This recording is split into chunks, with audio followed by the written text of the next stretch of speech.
Kesaksian seorang pemuda di Solo lihat pembantaian PKI di bibir Sungai Bengawan Solo.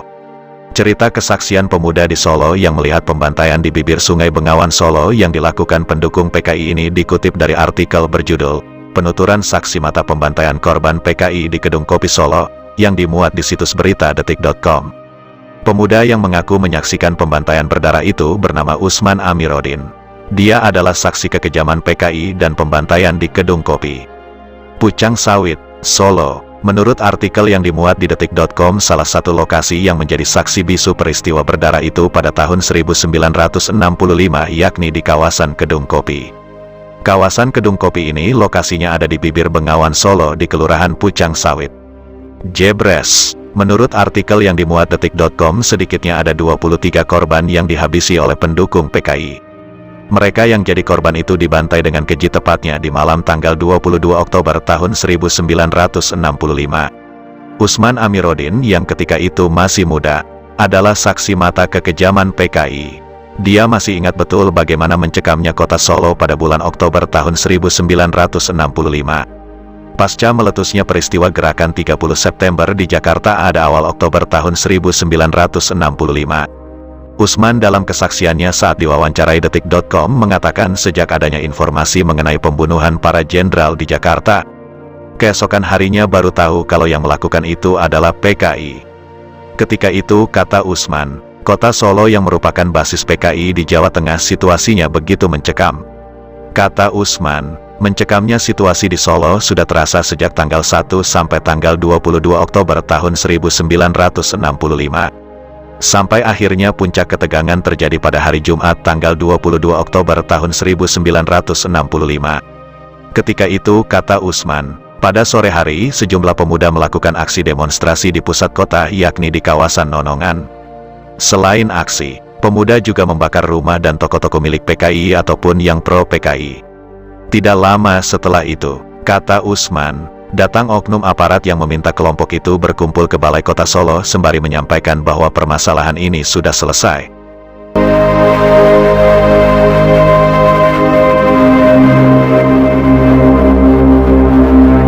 Masih menurut Usman, tanpa berpikir panjang, sekelompok pemuda yang melakukan aksi di sore hari itu mengikuti petunjuk dari aparat tersebut dan berbondong-bondong pergi ke arah Balai Kota. Namun, kata Usman, sesampainya di Geladak, tepatnya di depan gereja, dari arah timur ada tembakan membabi buta mengarah pada kelompok demonstran itu. Usman ketika itu ikut dalam kelompok tersebut.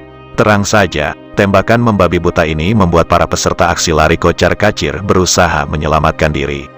Yang ada di barisan depan pun tidak sempat mengelak dari tembusan peluru tajam yang mengarah padanya. Waktu itu saya berada di barisan belakang dan berhasil menyelamatkan diri dengan bersembunyi di percetakan yang terkenal waktu itu sekarang, Gedung BCA. Ada yang meninggal di lokasi kalau tidak salah 6 atau 7 orang, ungkap Usman dalam kesaksiannya. Menurut Usman, ternyata itu hanya jebakan. Waktu itu para peserta aksi belum berpengalaman, apalagi yang menyuruh dari militer dan bisa dipercaya. Usman yang juga penulis Solo Berdarah itu mengungkapkan, situasi ketika itu sangat mencekam. Bahkan dirinya tidak berani keluar dari persembunyiannya sebelum kondisi benar-benar aman. Usman pun dengan mata kepala sendiri melihat bagaimana peluru berdesingan di depan matanya. Dia menggambarkan desingan peluru itu layaknya kembang api yang dilontarkan. Barulah setelah memastikan kondisi aman, Usman kembali ke rumahnya di Kusumoyudan, ke Prabon. Waktu itu, kata Usman, PKI di Solo sangat kuat, karena memang wali kota Solo waktu itu, Utomo Ramelan juga seorang PKI.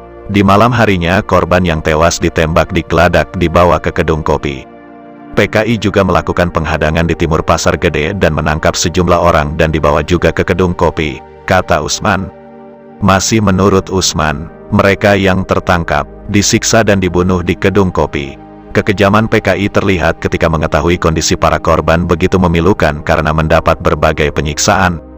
Kata Usman, totalnya ada 23 korban kekejian PKI yang dibantai di Kedung Kopi. Dari jumlah tersebut, 22 diantaranya merupakan warga Solo dan 1 orang lainnya merupakan warga Klaten. Nama-nama korban pembantaian PKI seperti ditulis di buku Solo Berdarah, diantaranya Suyatno, Munawi, Ali Imron, Sumowo, Joko Sasono, Sukamto, M. Basrowi, M. Miftah, Bahrum, Basuki, Permadi, Sugiarto, Sumarko, Suparno, Salim bin Asungkar, Abdul Hanan, Sartono, Antonius Sutopo, Sugeng, Alwi Hasan, Suyadi, Muharto dan warga Klaten bernama Sutrisno.